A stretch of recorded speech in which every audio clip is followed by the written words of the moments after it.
Mbola baolina kitra fa sokajy divisionna faharoana ny Ligue 2 kosa indray izy ity izay niditra tamin'ny andro fahatelo ambin'ny folo teny Bevalala sy Carion izay fiadiana ny tompondakan'ny Ligue d'Analamanga ho an'ny Ligue 2 izay.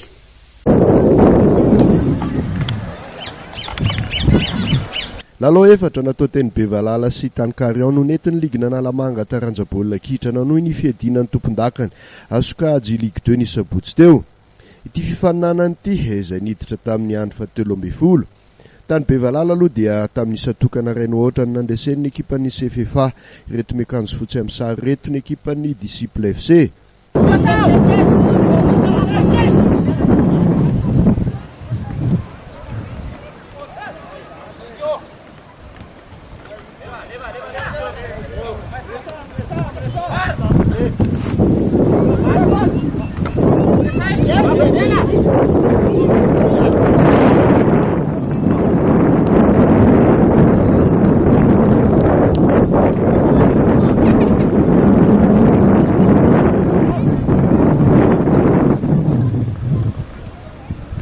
Tany Carion indray dia lalao anisan'ny nanamarika ity andro fahatelo ambin'ny folo ity ny fihaonana teo amin'ny ekipan'ny 5FC sy ny LGK plus.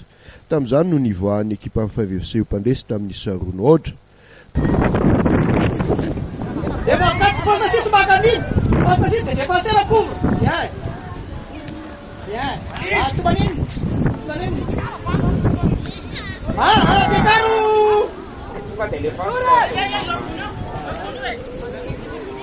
Allez, Papa Cie! Asa bela écarté au tabit, Papa Cie! Marcelo, t'es fort, Marcelo!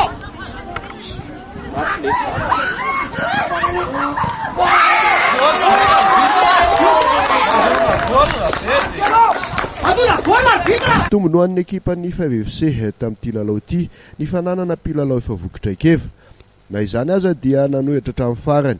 Ireo zandrikely no volavolaina tao amin'ny sekoly baolina kitra ny LGK plus. Ny aloha izay dia nomotsahan'ny SG Madata amin'ny safitonoatra ny ekipan'ny Étoile Bleu.